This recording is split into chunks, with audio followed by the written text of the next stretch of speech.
Hola a todos y todas y bienvenidos a una nueva edición de Grado 5, una coproducción de Epicentro TV y La República. Y bueno, la Policía Nacional del Perú le envió una carta notarial al diario La República pidiéndole que se rectifique de la carlincatura que tanto les ha ofendido. La carta le da un plazo de 48 horas para rectificarse bajo la amenaza de iniciar acciones legales y está firmada por el flamante comandante general de la PNP, general Víctor Sanabria. Mientras tanto, el Poder Judicial informó que en lo que va del año 11 agentes policiales son investigados por homicidio, violación, robo agravado y cohecho. Solo en enero y febrero de este año, el Poder Judicial informó que al menos 5 procesos penales que involucran a miembros de la Policía Nacional del Perú. El 5 de enero, el sexto juzgado de investigación preparatoria dictó 18 meses de prisión preventiva contra el suboficial Joe Eric Torres Lobón por ser el presunto responsable de la muerte del estudiante Rosalino Flores Valverde durante las protestas ocurridas en el Cusco contra el gobierno de Dina Boluarte en el 2022. Por otro lado, el 16 de enero, la primera sala penal de apelaciones de la Corte Superior de Justicia del Santa confirmó la condena de 14 años de cárcel impuesta al suboficial del Grupo Terna, Jean Brando Rodríguez Lázaro, de 27 años, acusado por el delito de violación sexual. Pero hay más, el 22 de enero el Poder Judicial a través de la Corte de Piura dictó 9 meses de prisión preventiva contra 4 efectivos policiales acusados de la muerte del taxista Edgar Silupú Bereche, de 23 años, al interior de la comisaría La Arena. Silupú falleció el 17 de enero en una celda de una dependencia policial luego de ser arrestado por un hecho de violencia familiar reportado en su vivienda ubicada en el sector del Bajo Piura. La fiscalía inició una investigación por el presunto delito de tortura relacionado con la muerte del joven taxista, cuya autopsia reveló que la víctima sufrió hemorragia cerebral, traumatismo encéfalo-craneano severo y politraumatismo a causa de un objeto contuso. Los acusados, los suboficiales acusados, dijeron que Silupú se autolesionó. Asimismo, el Poder Judicial informó que el juzgado de Loreto condenó a 18 años de cárcel a 2 policías por delito de robo agravado a una sede del Banco de la Nación ubicada en la zona de frontera con Colombia y Brasil. Según la encuesta del IEP de abril del 2023, 7 de cada 10 personas encuestadas, creo que tenemos el gráfico, o sea, el 69% desconfía de la policía. Confían muy poco el 37% o nada el 32% en la institución. Un 26% tiene algo de confianza y solo un 5% confía mucho en la Policía Nacional del Perú. En eso debería trabajar la policía, en separar a los malos elementos de sus filas y en combatir más efectivamente la delincuencia y el crimen organizado y no a perseguir caricaturistas. Por otro lado, en solo un año se han creado 335 nuevas carreras sin control de la SUNEDU. Esto es una nota de Miguel Vázquez de El Foco. Comenzó el festín universitario. Entre septiembre del 2022 y octubre del 2023 se han creado 335 nuevas carreras a nivel nacional. El Foco accedió a la lista completa que, debido a la contrarreforma universitaria perpetrada por el actual Congreso, da cuenta que prácticamente se ha creado una carrera al día. El 13 de julio del 2022, el Parlamento aprobó una ley que dio luz verde para que cualquier universidad licenciada pueda crear nuevas carreras de pregrado o posgrado sin pedir autorización de SUNEDU. El control, según la norma, se realiza posterior y de acuerdo con las capacidades logísticas de SUNEDU. O sea, se les dio carta libre para que creen todas las facultades nuevas que se les dé la gana. Las 335 nuevas carreras creadas en el lapso de un año corresponden a 39 universidades. 3 centros de estudios encabezan la lista: la Universidad Continental con 66, la UPC con 40 y la Universidad César Vallejo de César Acuña, el líder de APP, con 31 carreras. En el registro de universidades con carreras recientemente abiertas también hay algunas con antecedentes cuestionables. Un caso es el de la Universidad Autónoma de Ica, que fue sancionada en 2020 por la SUNEDU por impartir 33 programas sin autorización y operarlas en un establecimiento no autorizado. Y la lista sigue, ¿no? De universidades que han abierto carreras y que ya antes han estado en problemas por diferentes razones con SUNEDU, pero ahora SUNEDU les permite hacer lo que les da la gana. Para el experto en políticas universitarias Jorge Mori, la SUNEDU ha perdido la capacidad de poder fiscalizar y autorizar, y ahora las universidades pueden crear programas. Lo único que queda lo único que le queda a la SUNEDU es una fiscalización posterior. O sea, se permite que creen y luego SUNEDU, en función a su capacidad logística para supervisar, va a ir a ver si estas nuevas facultades o nuevas carreras cumplen con los requisitos mínimos. O sea, eso es un saludo a la bandera. ¿Y quiénes son los estafados? Los estudiantes que pagan por un servicio de mala calidad. El Poder Judicial anuló la investigación del Congreso contra la Junta Nacional de Justicia y lo ha exhortado a tipificar el concepto de causa grave. Esta es una nota de Diego Casimiro de Infobae. El Poder Judicial anuló la investigación sumaria de la Comisión de Justicia del Congreso contra la Junta Nacional de Justicia e hizo una exhortación a dicho Poder del Estado para que regule a través de una ley el concepto de causa grave. Así lo determinó la Tercera Sala Constitucional de Lima al declarar fundada en parte la acción de amparo que planteó el organismo constitucionalmente autónomo. Según la sentencia, el colegiado ha dejado sin efecto todo lo actuado a partir de la imputación de cargos que la Comisión de Justicia formuló contra los consejeros Imelda Tumialán, Aldo Vázquez, Henry Ávila, Inés Tello, Humberto de la Asa, María Zavala y Guillermo Thornberry. Es decir, se han anulado las citaciones cruzadas, las audiencias en el grupo de trabajo y el cuestionado informe final. Todo eso ya no tiene ningún valor. Este último, el informe final, en un inicio proponía archivar los 5 cargos atribuidos a los miembros de la Junta. Todos recordamos eso. Y de pronto se cambió, ¿no? Perú Libre, Fuerza Popular, Renovación Popular y otras bancadas aliadas presionaron para que se modificara y se concluyera que los investigados incurrieron en causa grave. Para la Tercera Sala Constitucional de Lima, el Congreso amenazó la independencia de la Junta al imputarle como causa grave cargos que no se encuentran tipificados en alguna norma. El colegiado advierte que si los miembros de la Junta no cuentan con una garantía de independencia, entiéndanse inamovilidad del cargo, serán vulnerables a las presiones de diferentes estamentos del Estado, como el Congreso de la República, y principalmente de quienes pueden removerlos. De esta manera ejercerían sus funciones con temor a represalias. Al final de la sentencia, la Tercera Sala Constitucional de Lima aprovecha en dirigirse al Parlamento para que dé una solución a una omisión legislativa: no haber tipificado las conductas de los miembros de la Junta Nacional de Justicia que constituirían causa grave para la remoción de sus cargos. Exhortar al Congreso de la República para que legisle sobre la tipificación de las conductas de los miembros de la Junta que constituirían causa grave para la remoción en sus cargos, conforme al artículo 157 de la Constitución, estimaron los magistrados Paredes Flores, Cabrera Yurguich y Velarde Acosta. Bueno, entonces queda anulado el proceso sumario que el Congreso inició a los miembros de la Junta Nacional de Justicia con la intención de destituirlos. Y el Poder Judicial ha exhortado al Congreso a que delimite cuáles son las causas graves que ameritan la remoción de los miembros de la Junta, porque como la ley no lo dice, el Congreso quiere interpretar cualquier cosa como causa grave. Vamos a ver si lo hacen, si tipifican cuáles son las causas graves, porque, por ejemplo, el Congreso se ha negado a especificar las causales para la vacancia por incapacidad permanente, porque así pueden utilizarla por lo que les dé la gana, ¿no? Y en este caso también prefieren que no esté claro qué es causa grave para tener el poder de amenazar a la Junta con la destitución si no actúa como el Congreso quiere. Esto es un revés para el Congreso de la República y que va además en fortalecimiento de una institución tan importante como la Junta Nacional de Justicia, el fortalecimiento de su independencia.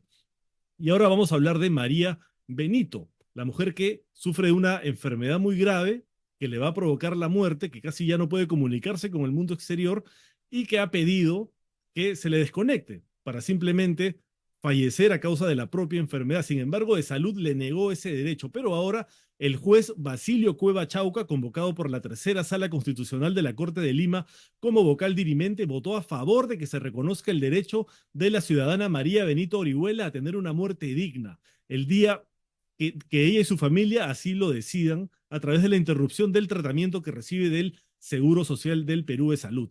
Ello significa que Salud, tan pronto sea notificado por la sala, deberá coordinar con María Benito o su familia para dar cumplimiento al fallo, el cual consiste en suspender el tratamiento que recibe la paciente, el mismo que ha sido rechazado en reiteradas oportunidades por ella. Según Castillo, no existen plazos. Él es el abogado de María Benito. Según él, no existen plazos y ahora queda en manos de Salud y de la paciente llevar a cabo lo que señala la sentencia.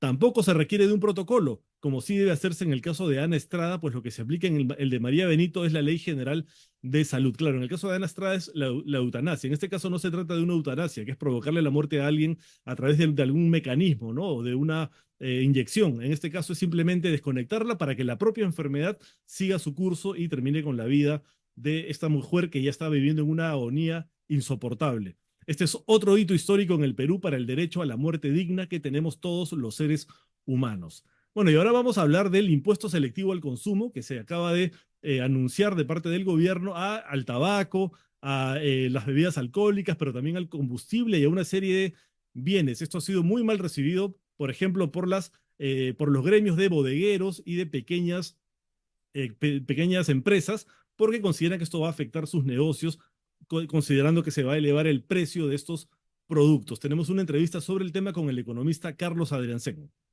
El año pasado no hemos cumplido la meta de déficit y hay que cerrarlo porque eso genera mucha preocupación sobre la marcha de la economía.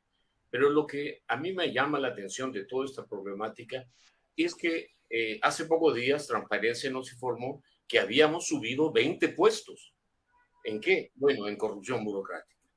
En corrupción burocrática nos va de perros.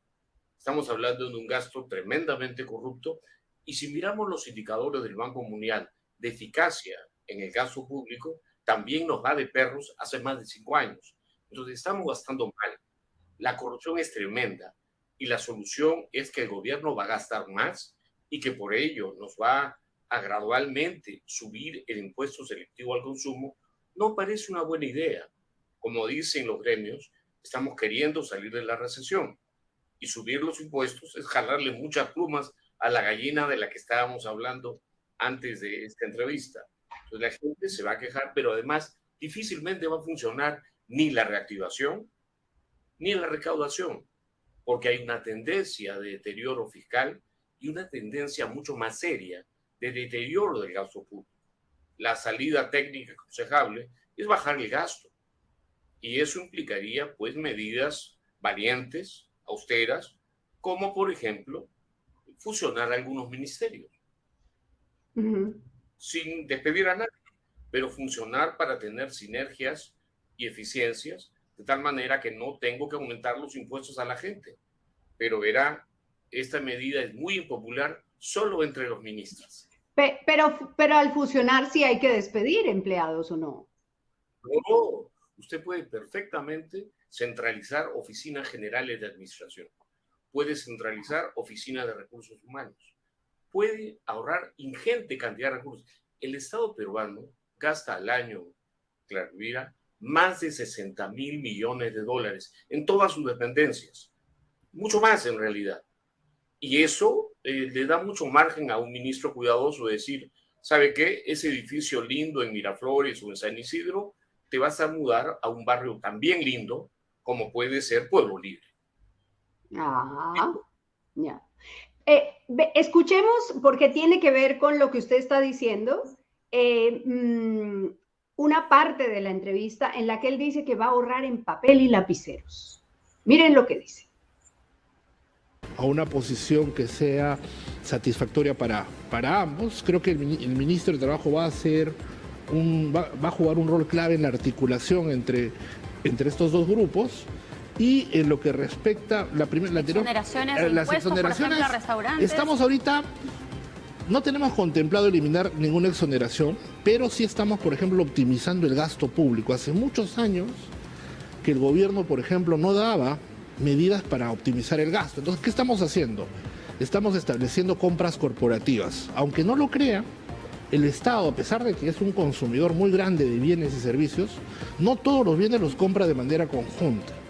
Entonces lo que hemos hecho es, a partir de ahora, para algunos bienes, por ejemplo papeles, bolígrafos, cosas que son homogéneas, estamos homologando los bienes, o sea, qué tipo de bienes se pueden comprar, y estamos mandatoriamente estableciendo que se compre de manera corporativa. Con esa medida, en el 2024 nos estamos ahorrando, solamente con esas cosas que te he mencionado, gastos en emergencia, papeles, bolígrafos, 100 millones de soles. Entonces la meta este año es emitir normas que nos permitan ahorrar al menos 1.000 millones de soles. Lo que han estimado instituciones internacionales es que en promedio en el Perú se pierden cerca de 23.000 millones de soles por ineficiencias en el gasto público. Entonces, más que ajustar los impuestos o revisar alguna exoneración que por lo general requiere un análisis, un consenso con el Congreso, estamos trabajando en la parte en la que podemos responder más rápidamente, que es optimizar el gasto, evitar que, por ejemplo, nuestro gobierno compre pagando precios en exceso, y eso creo que va a ser clave para que esos ahorros permitan, se puedan reasignar a otras cosas, como por ejemplo tú mencionabas seguridad, necesidad de promover inversiones. Muy bien. Este momento, ahora sí. Entonces, bueno, por ahí. Escuchándolo, Clara Elvira y David, es la primera vez, es el cuarto de hora de ministro, donde lo escucho decir algo sensato. ¿Cuál es el problema? es el problema de marcar a Messi. Marcar a Messi es muy difícil. O marcar a un delantero colombiano que son extraordinarios. No, no es nada fácil. Sobre todo en un equipo que cada vez tiene más ineficacia comprobada, publicada, haciéndolo, y más corrupción. A ver, se habla tan mal de la famosa reconstrucción con cambios, y en el fondo ese sistema fue desmontado porque los burócratas querían gastar ellos y que la corrupción siga subiendo. Entonces, ojo acá, no es tan fácil esa excelente idea del ministro. Espero que tenga el mayor de los éxitos, pero ahí sí no cabe ser conciliador. El ministro de Economía tiene que saber que hay muchos candidatos para el gobierno porque se hace muy buena plata desde el gobierno en un país corrupto, con altísima corrupción como el Perú. Entonces no va a ser tan fácil que ahorren los lapiceros. Cuidado, ojalá pueda. Yo lo voy a aplaudir con fervor en la primera línea. Pero la verdad que como David, como que no le tengo mucha fe, porque el gasto no para de subir. Decirlo es inteligente. Hacerlo, a ser muy valiente. Y no hemos tenido ministros valientes desde hace un buen tiempo. Yo quiero pedirle un poco de pedagogía, retroceder un paso para atrás y que nos explique, para que entendamos todos, quienes incluso no tienen cercanía con temas económicos, qué es el impuesto selectivo al consumo, cuál es la lógica que está detrás de él y cuáles son los bienes que se gravan con este impuesto. A ver, el impuesto selectivo al consumo es un impuesto indirecto, no es como el impuesto a la renta que va a los ingresos. Esto va al consumo de ciertos bienes y servicios. ¿Cuáles? Los que le parecen al gobierno.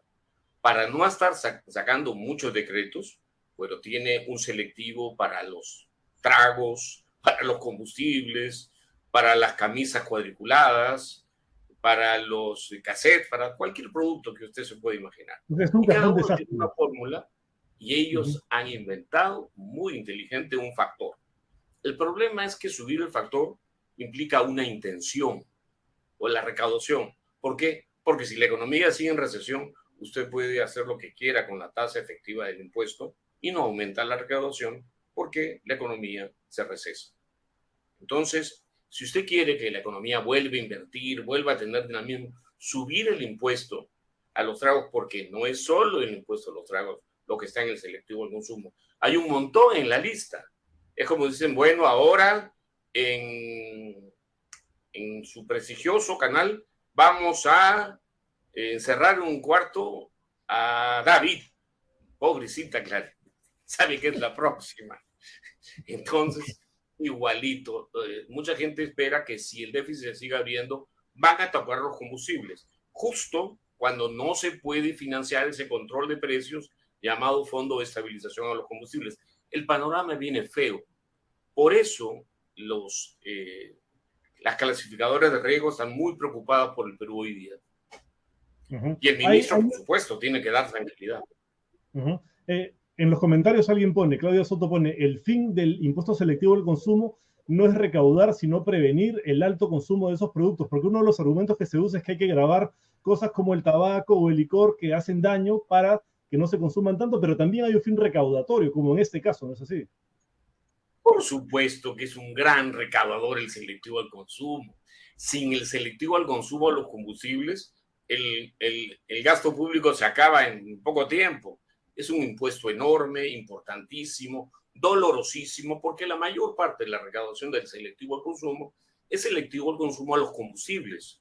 Y los combustibles son un insumo limitante, es decir, se para la economía si suben los combustibles, suben los alimentos. Entonces, los ministros se cuidan mucho de decir, no te voy a subir los combustibles, pero Clara y David, todos hemos visto a los ministros desdecirse en Colombia, en Perú, en Bolivia, una vez que las papas queman, cuando los déficits están abriendo.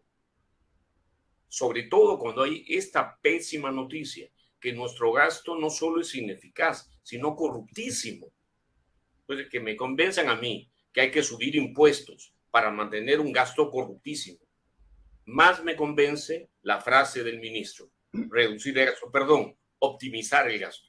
Eso es lo inteligente, porque el gasto no reactiva cuando es corrupto.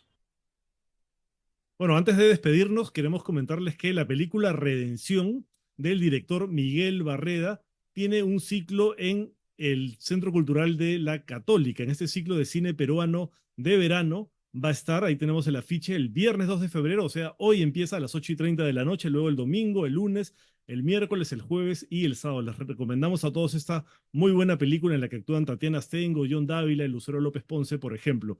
Muy recomendable, y en el Centro Cultural de la Católica, ahí tienen los horarios, va a estar en cartelera desde hoy en la noche hasta el sábado de la próxima semana. Y bueno, eso ha sido todo en el programa de hoy. Muchas gracias por habernos acompañado, que tengan un buen fin de semana y ya nos vemos el lunes en una nueva edición de Grado 5, una coproducción de Epicentro TV y La República. Chao.